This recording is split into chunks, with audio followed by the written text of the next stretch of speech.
Thanks, everybody, for joining me on Contested Cyberspace Leadership Conversations in Commanding Cyber. I wanted to explain a little bit the title, which is Leadership Conversations in Contested Cyberspace, because it's an important title. The first point is that our interest is in having leaders who aren't necessarily technical gain some framing, some context for what is ultimately a fight, a contest. And cyberspace is indeed contested. Today, I'll be talking with Terry McGraw. Terry has an extraordinary career with very specific relevance to this conversation. So thank you, Terry, for joining me. Oh, Scott, I really appreciate the invite. This is going to be a great conversation. So the reason Terry is got an extraordinary background is because Terry served in the United States military for nearly 30 years and has subsequently been in the private sector and now runs his firm called Cape Endeavors. The relevance of having spent time on both the military side and in the private sector, I think, is very important to our audience. And maybe, Terry, you could introduce yourself and your background by giving us a little bit of the arc of your career, and then we'll get into a conversation. I think, just to be clear, that the role of AI is going to come up. The importance and challenges of compliance is going to come up, and the way organizations are structured to deal with this extremely even existential problem. So, Terry, please introduce yourself. Yeah, Scott, again, thanks for inviting me. In a nutshell, so you already mentioned I spent almost 3 decades in the Army. I spent several years as an enlisted soldier of infantry. I got commissioned in '94, and then I did a subsequent 20 years as an officer. The last 10 years of my career were in telecom systems engineering and cyber operations, both defense and Army cyber, and as a Army cyber's liaison up at the NSA for several years.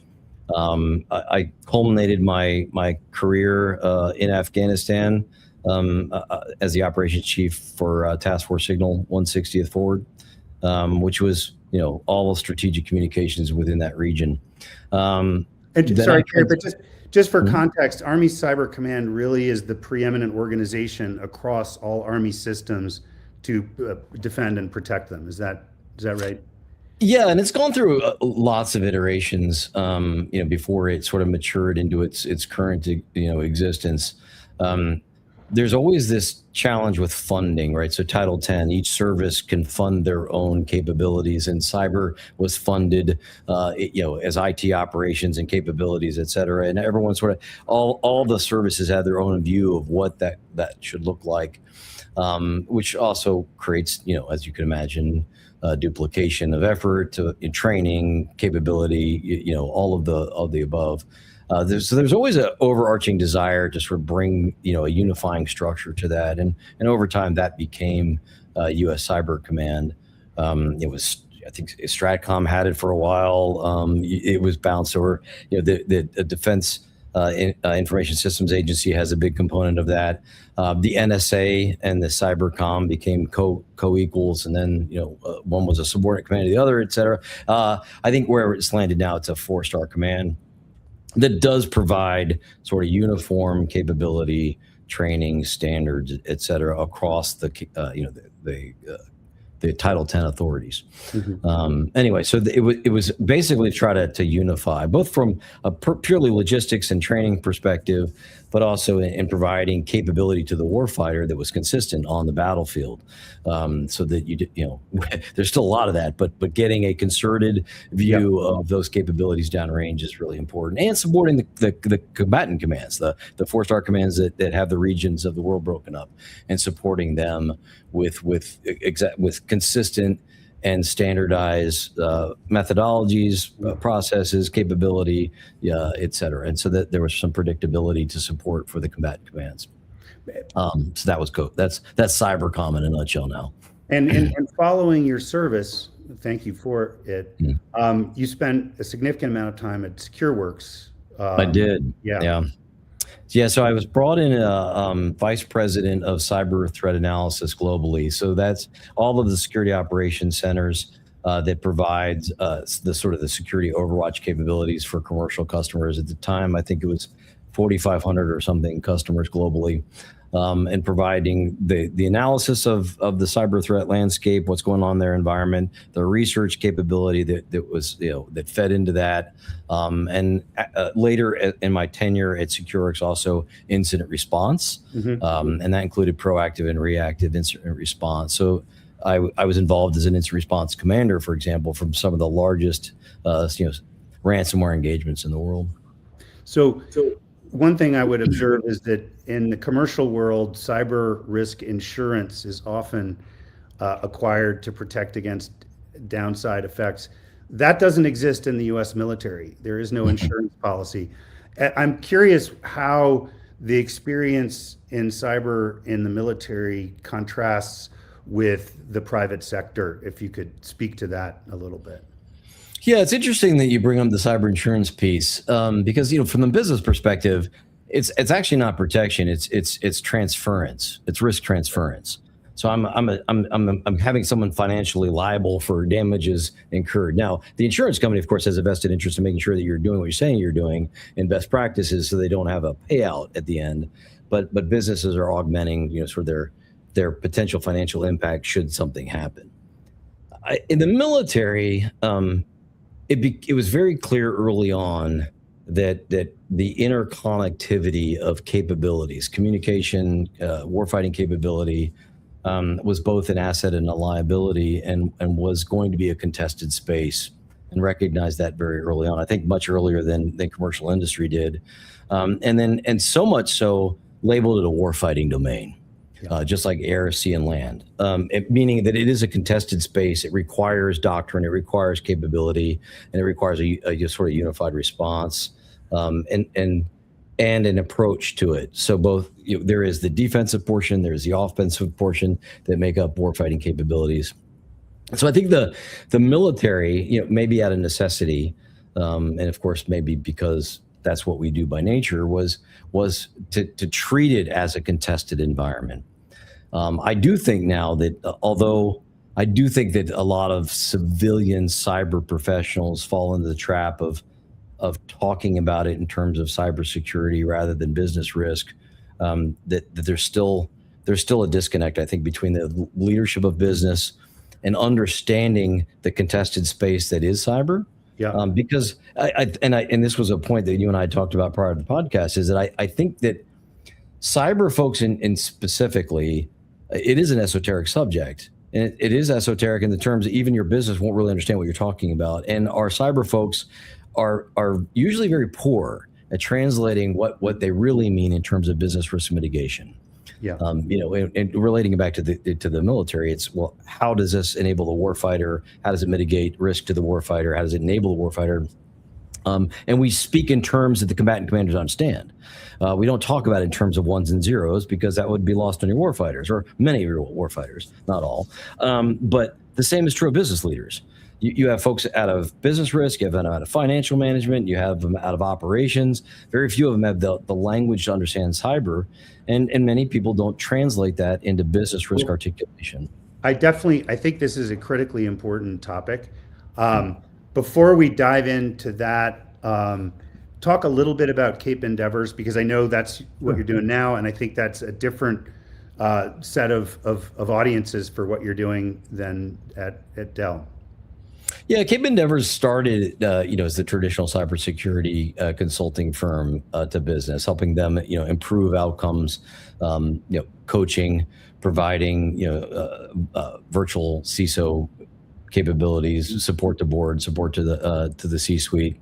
But we quickly saw that defense industrial base was struggling to sort of meet the demands of not only the regulatory environment that became NIST 800-171, the capability. So backtracking, 2015, 2016, the DoD said, look, if you're going to get a contract with the DoD, you need to employ the standards that have been articulated in the NIST 800-171 special publication, which, by the way, just to bore your audience, is a derivative of 853, which is the how to protect federal systems, right? And so the 800-171 is a subset. It's very light on the management piece, very heavy on the security standards. And the government said, look, if you're going to get a contract, you need to adhere to this. And I think, unfortunately, a lot of folks paid lip service to it, but they just kind of ignored that little clause. And so nested in there are some requirements. And then we had some spectacular data breaches that your audience and you are well aware of, with loss of data to different nation states and cybercrime organizations, by the way. People forget that right now, data exfiltration is ubiquitous in cybercrime, right? Or nearly ubiquitous in cybercrime. And so there's a data exfiltration component in all of that. And so the DoD said, look, we've been telling you to do this. It's clear by the evidence that we're not. So we're going to start checking your homework. And then the CMMC program, the Cyber Maturity Model Certification Program, was born. Now, despite some very, very contemporary, reevaluation of sort of the program and how it's executed, the reality is the government said, we've been asking you to do this for a very long time. You're not really doing it. Here's the standard that you're supposed to be attesting to under penalty of law. You should go do this. Well, so Cape Endeavor's kind of pivoted to focus on helping these defense industrial base customers figure that out. So we have kind of three tranches of things we do, and it's very simple. We provide secure enclaves. We build them virtual networks that are completely compliant to the 800-171 standard and hardened thereof. They're managed and monitored to that standard, actually way harder than the 800-171 requires. And then we have a series of consultative services around that. So we make sure that they understand where they fit in the global scheme of the regulatory environment and the security landscape. And then we have another tranche of the business, which helps these companies find where that DoD or ITAR data is and help them move it to where it's supposed to be. So we have a product that we use called Terrence. It's a software product that we leverage, and that helps them in scoping. It helps them identify where it is. It helps them stay compliant. Helps them control spillage, et cetera. So those are really the three tranches of Cape Endeavors, and that's probably 95% of our business at this point. Well, and I think it adds a very interesting element to this discussion, because many don't understand that the defense industrial base is comprised of several 100,000 businesses, each of which is contributing in some way, and that an overwhelming proportion of them are very small, under, say, $20 million of revenue. So already, what I appreciate about your background is that you've had experience in the U.S. military, a preeminent organization in defense in the world. Dell, which I think was probably serving larger clients, and now the defense industrial base, which is a stand-in for the little guy. And the problem of cyber has become more and more ubiquitous, especially with the era of AI-enabled attack. And we'll get into this, but it means that attack has assumed different physical characteristics in speed and time and targeting. Targeting, it can now be indiscriminate, opportunistic. The old feeling that you could be a zebra in a pack of zebras and escape notice really doesn't apply anymore. And so the practice of cyber, as these capabilities get stronger, they'll get into the hands of people who truly mean us harm.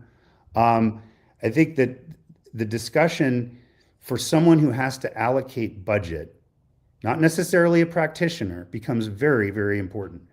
And I think that, as you said before, cyber has become a very esoteric topic. New capabilities in IT generate new and different capabilities in security, and the sweep of products has become enormous. If we wanted to dive into the conversation from the point of view of a CEO or a CEO, someone who's protecting shareholder value, someone who's keeping a factory running, who's sending out employee paychecks, what aspect of cyber are we seeing that you think they need to understand that they won't if they talk to a vendor of capabilities, a service provider, et cetera? What framing can we help them with that makes their judgment an important contributor to addressing the challenge? Yeah, that's a great question, and it's kind of multifaceted on the answer. So, the first I would say to the business leaders, you have a fiduciary responsibility to your stakeholders, with the company, your employees, investors, to understand the risk that you incur in operating. You probably, as a CEO, understand it very well for the financial risk that you're taking, the market influences that you're watching, your competition, your SWOT analysis of sort of that, all of that above. But what we've seen happen over time has developed is this asymmetric information marketplace. Particularly with cybersecurity, I think it started in IT operations and cybersecurity. We can talk about that bifurcation, but in general, these capabilities were looked at by leadership in business as margin hits. And I need to reduce the margin hit. So how do I do that? I outsource, I find low cost center, et cetera. And as a consequence, over time, the native capability organically to do this well atrophied, and they relied on outside vendors, of which I was one, right? So I'm not bad mouthing, I still am. But what's happened is sort of George Akerlof and his sort of game changing, that's an overused term, but white paper. It was actually a PhD thesis where he described an asymmetric marketplace, and he called it the market for lemons. And George Akerlof, what he said is, and he used the used car market as an example. So when you go out to buy a used car, the dealer or the former owner knows everything about that car, knows all the scars, knows where it's leaking oil. They put sawdust in the engine. They know the secrets behind whether that's a lemon or if that's a peach. That's the terms he used. And the problem is that if you're going in and you kick the tires and you look at the hood, but you really don't know, you're having to infer or take the word on the trustworthiness of the person you're dealing with.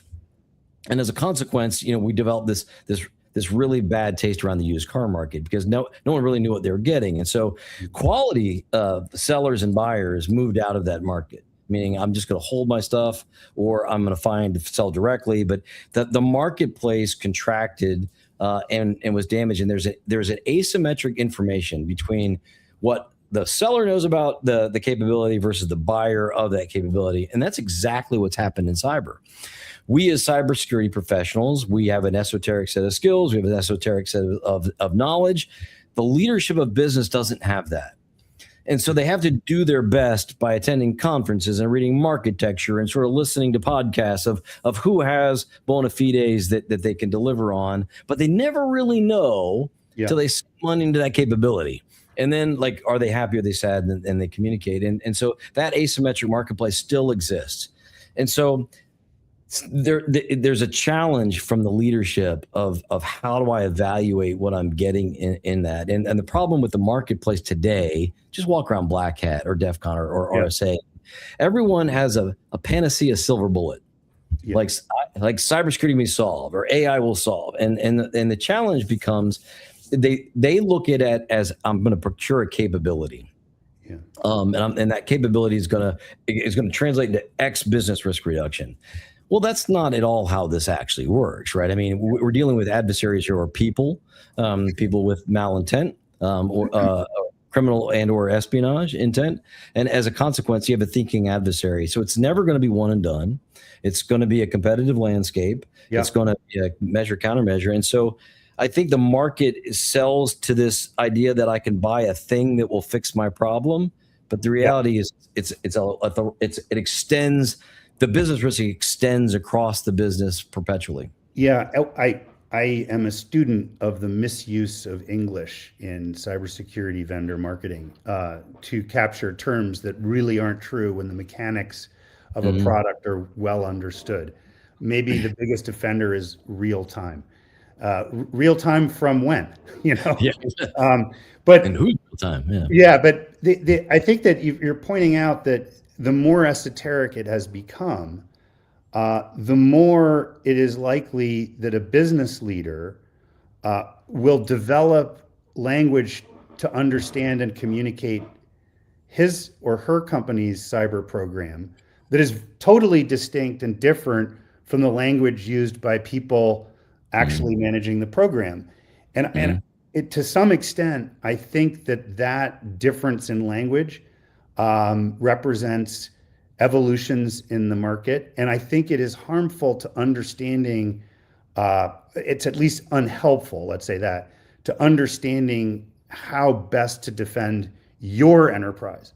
Every company's different. Every company has a different mix of people and systems. It relies on them differently. And as you point out, there is a balance of risk that you need to be aware of. And I'm persuaded that the dialogue between people specifying products and writing checks for them is a big gap. So, I'm very interested in fostering a use of language that brings decision makers and check writers into the understanding and decision, because I think that improves everything when that happens.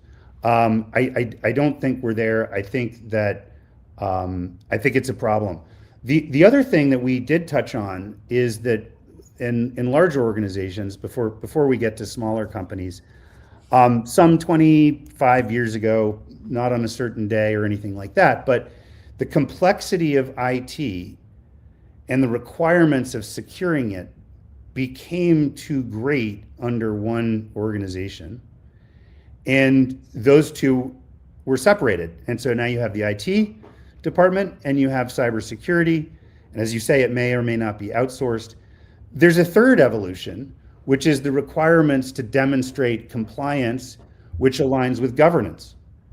So in an industry which really is about a consequential contest, there's a bunch of concepts, a bunch of frameworks, a bunch of language that I don't think really mesh too perfectly.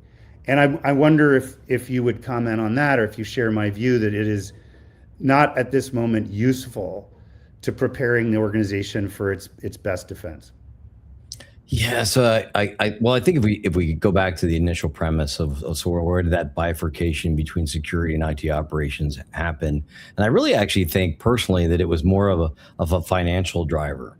You had CapEx versus OpEx, right? And so when I'm purchasing IT, I'm purchasing hardware or capabilities. It has a depreciation schedule. It's something I can add and forecast. Whereas security is an investment in people and services, right? Either I'm buying the capability organically or via people, or I'm outsourcing it as a service. And as a consequence, they align differently on my P&L, on my profit and loss statement. Excuse me. And so I think that more than anything sort of drove where those cost centers are then managed. And then one became a customer of the other, and vice versa, right? So IT operations, ticket direct, I'm keeping, availability and communication and throughput available. The operational support the business. Security is like I'm trying to secure the business, and when I see something on the security side, I submit a ticket to the IT ops side. The IT, they complete it, they send it back, and so we have now we have, they're supportive mechanisms, but they're customers of one another rather than a sort of a unifying view. I think go back to marrying these two premises. I really think that if I were going to advise the board or the C-suite on how do I ensure I'm getting the right information for my cybersecurity guys, whatever language of risk you speak in. So, for example, I had a customer who was a chemical company. Large, you would know them, global chemical company, and they had a chemical leak into the population, and there was public safety and deaths, et cetera, and it was a huge problem.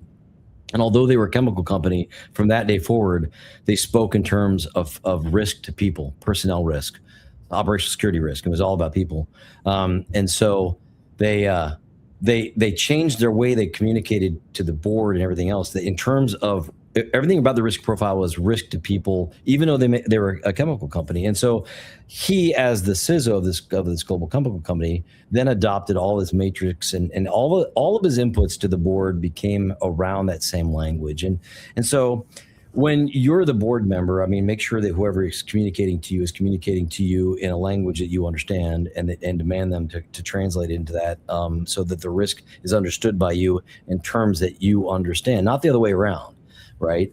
It's the job of the cybersecurity folks to translate to the decision makers and those that hold fiduciary responsibility to the company.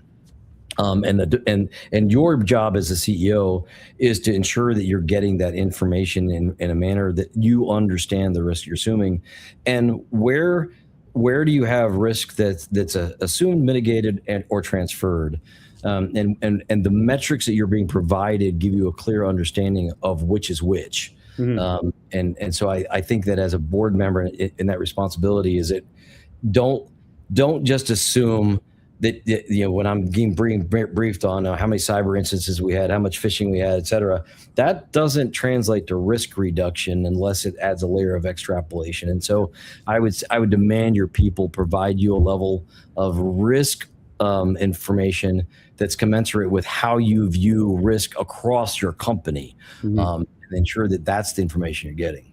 Yeah, I mean, I think it goes up to even like a larger problem, which is more complexity equals more difficulty equals more cost, and simplification has not been really part of, you know, the landscape, I think, and that's because capability grows in range, and that necessitates more complexity, which makes it awfully troubling.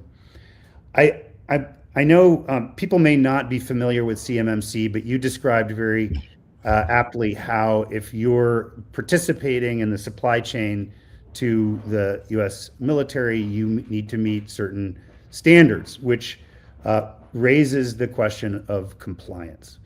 So I think one thing that happened is that there was a new escalated or elevated level of CMMC that was due to become active or required in November. But the Department of War determined that it was not going to be feasible to keep to that date.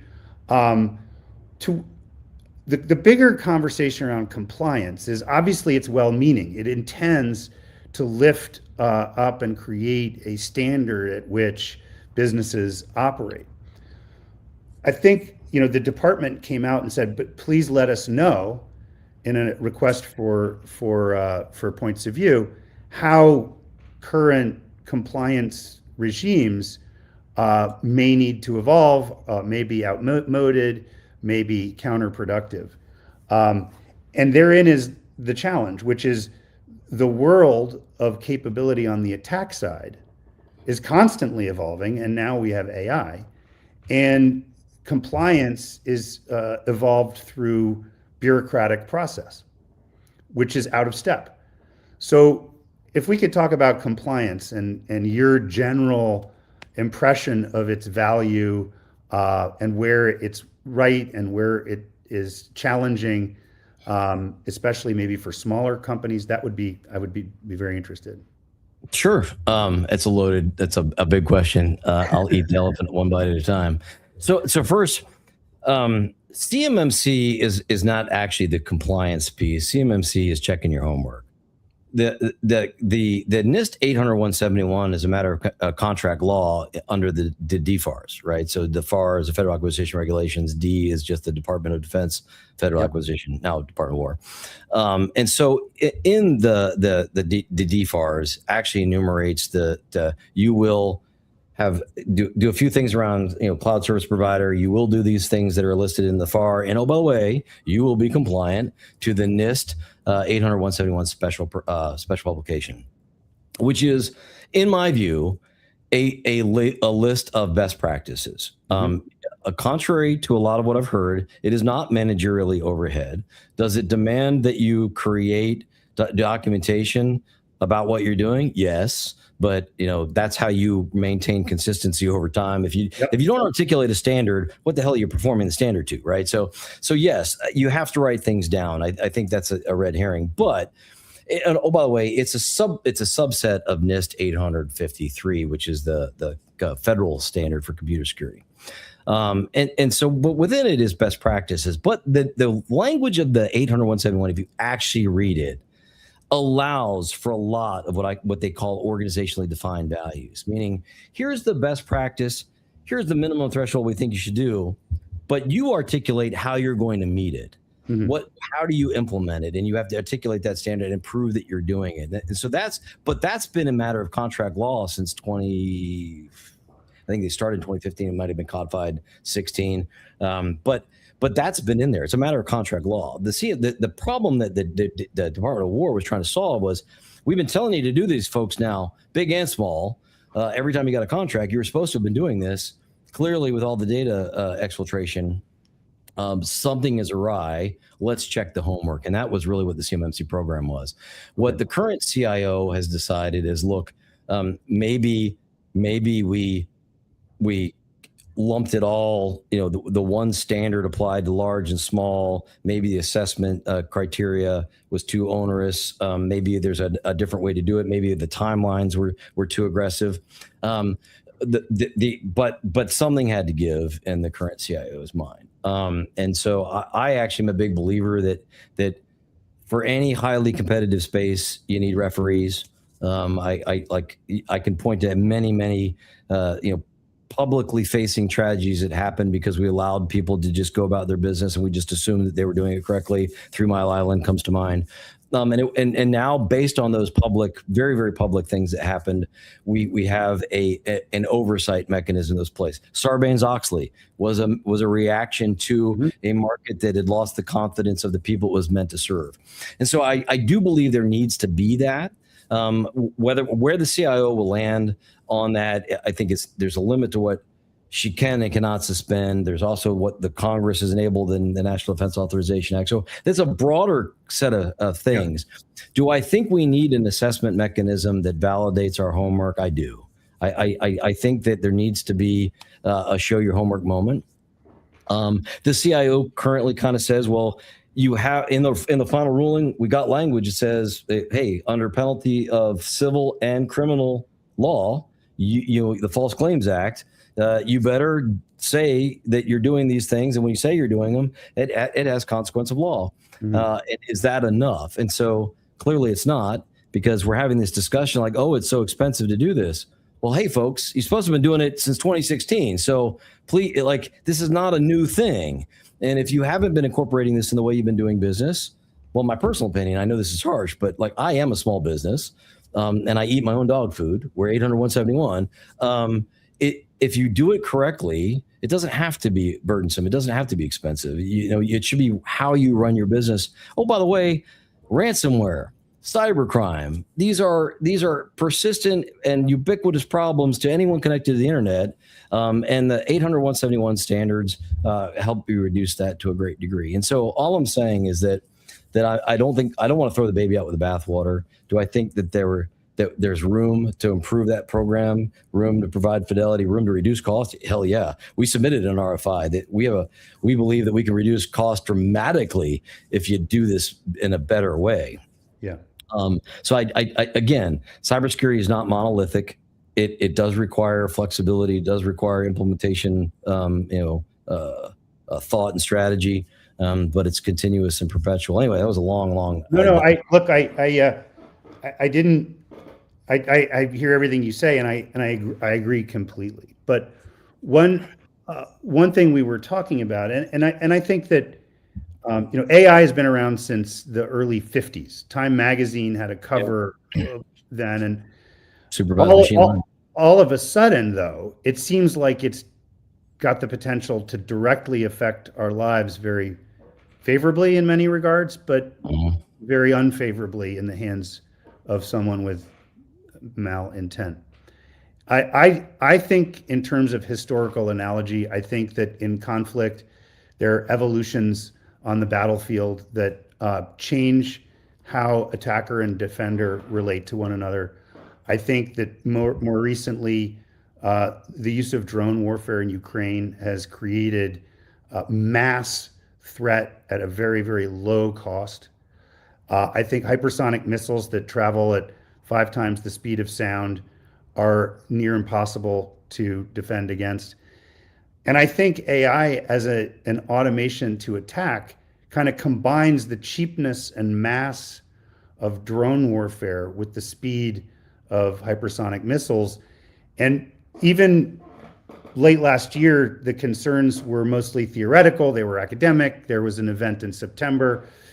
And then there were hearings in the Congress in December and January. But now it's right out in the open, and even by mistake, bad things, boundaries have been violated. And so really the reason to bring that up is that I think I agree with you entirely that compliance is a set of best practices that are important, but I believe they're facing stress or should face stress because of the evolution in how attack is occurring or will occur at greater pace. And I certainly don't have any answers on how to reconcile it or fix it or change it. But I think it's important to recognize that it's not just different in one way. It is different as a physical proposition. It's interesting. I'll harken you back. So God, when was this? 1991? Maybe it was 89. So Aleph 1 hacker wrote the treatise, Smashing the Stack for Fun and Profit, where he's talking about buffer overflows, which was essentially software exploitation, vulnerability exploitation. And we were talking about that decades and decades ago. Like almost every year since 2015, I give talks on the cyber threat landscape and the economy of e-crime, and I give them at various forums around the world. And the sad part to me, so I'm going to address AI here just a second, but when we look at the initial access vectors that cause compromise to both commercial and government entities, it is the top three, and the top three have been the top three as long as I've been doing this. It is malware introduced through email, software exploitation of vulnerabilities, either unpatched, zero-day, et cetera, vulnerability software, or manipulation of credentials, stolen credentials, or I should say it goes beyond stolen credentials now. It is the violation of identity management and privilege access management. And so those are the top three, and they've been the top three. And in each time we've come up with a silver bullet. So, it was passwords, and it was complexity, then it was length, and all, as computational capabilities got higher, like right now, my former company, Secureworks, they have a tool called Kraken that can hack a 14-character password in under 45 minutes, I think, or something that ridiculous. I mean, so now you've got, complexity. If you have a password is just a veneer of security. Then it was password and multi-factor. Well, then you had token hijacking capabilities. Yeah. Now you have passkey hijacking because of cloud providers syncing, in plain text, right? So with all of that, it's measure, countermeasure, measure, countermeasure. The fundamental vectors have remained the same, but the speed of access is what's now compressing. It used to be, like say in 2014, the average dwell time for an adversary in a commercial environment is 270 days. We're talking now, exploitation can be done in a day in a lot of cases, and the development of software exploitation now with these AI models is infinitesimally small, or exponentially small, excuse me. And so I agree with Jen Easterly, the former director of CISA, when she says, look, we've accepted largely from software vendors for far too long that we should accept crappy code. And that somehow we should just expect our stuff to have vulnerabilities all the time, and we shouldn't, adhere to the best principles. And so as a consequence, I do think AI is highly problematic for two things. It lowers the barrier to entry into cybercrime and espionage to a much lower degree. It helps fuel an already existing cybercrime marketplace that's been maturing now since 2008. Into developing a highly capable and resilient ecosystem. That's why when you play whack-a-mole with Department of Justice making indictments, it's you need to do it, but it's not really making an impact, or taking down infrastructure will make an impact. And now you have the speed of exploitation of software gets incredibly fast. And so the challenge becomes, we know what to do. And we've known what to do for a long time on how to reduce this footprint. The question is, how do we do it faster? And here's the challenge that we're in. And I necessarily don't have an answer. This is just one of these things that academically and collectively we need to solve. Adversaries don't care when they break things. The use of AI tools to a criminal end or an espionage end, the second order effects of what that does to their environment, et cetera, is not a forethought. When we add an AI capability, we have to worry about data provenance, data exfiltration. Does that add vulnerability to my current infrastructure? Like, is this new capability going to introduce vulnerabilities to me? Because it's very opaque, right? It's even more opaque than normal software. It's even for the people who create these AI models, it's opaque to understand, underlying causality. And so we have these to grapple with. And so the adversary will get much faster in the market with capabilities, and we will defend it. And so I think we have to make trade-offs. This is why when we at Cape Endeavors come to a global company who's trying to harden their environment, we build secure enclaves for a reason. Like, we build the safe within your building. It's impossible to operate your commercial entity locked down completely. The old Murphy's Law of combat. If the enemy can't get in, you can't get out. That's true of networks, right? So build it in an environment that has a much higher degree of security, much higher degree of resiliency, and it's locked down. Deny all, permit by exception, for real, not just in a language. And anything that goes in is validated, et cetera. And operate that in a much tighter environment and remove or reduce the threat vulnerability footprint by removing what matters most to you to a different environment. It's anyway. I say all that to say it's we don't have a good answer, but we're going to have to understand that this isn't going away. It's going to only accelerate. And if you can't solve it everywhere, solve it somewhere. Yeah. I think personally, I think that the industry's preoccupation with detection is problematic, because it works when you can accrue or accumulate indicators of compromise and respond in a human-paced tempo, because that's what attacks were. But what you see with AI is the pace, and two things happen with pace. The attack becomes parallel. So there are multiple parallel processes that don't just expand the pace of impact, but the scope and the scale of it at the same time. And as we saw with the Hugging Face problem, detection tools worked, but only after the agent had succeeded in carrying out its role. So I think that it calls on the thought process around the threat and its new physics, speed, low cost, mass, it calls on the need for, frankly, a quite different approach. And in my book, the proposition of detection, we have basically preventive or reactive solutions. And neither of those really impose any consequence on the adversary. They don't interact with the adversary. They don't create the feeling of having been noticed. And AI doesn't care. It's relentless. It just goes fast. But a human adversary intruding does not want to be noticed.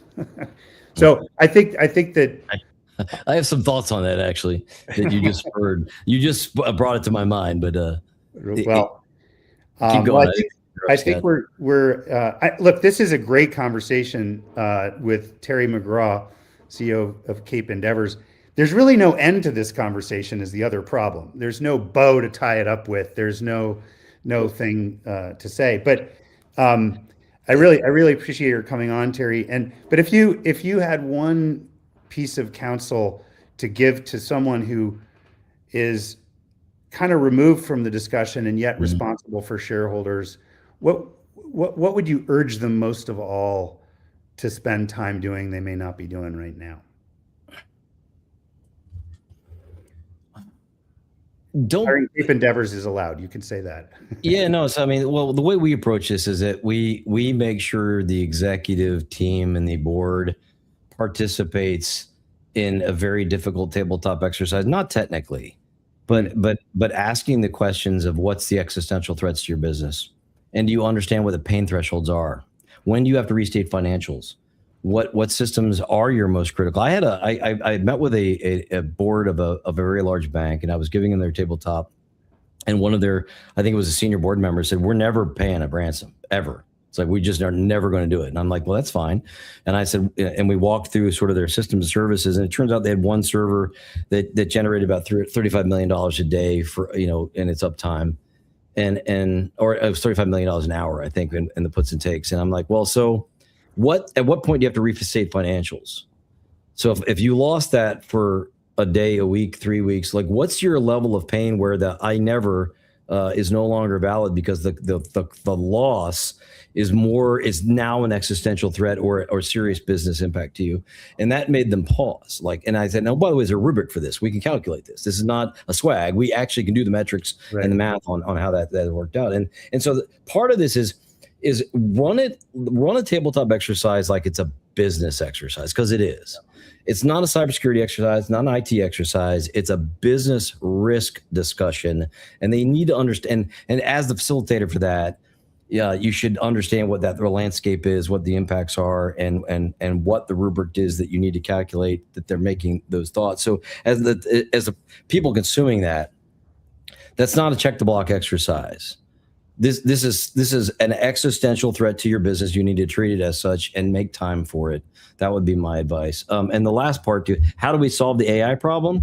My own personal opinion is, until we do a global war on cybercrime, like we do a global war on terror, and you park a JDAM over someone's house, I guarantee you that tide of war won't change to make it kinetic. I hate to say that, but we're talking about nation state sovereignty. We're talking about people's lives. And at the end of the day, we need to treat it like a real and clear and present danger to our country, because it is. It really is. Well, that would be the purest application of game theory to the problem.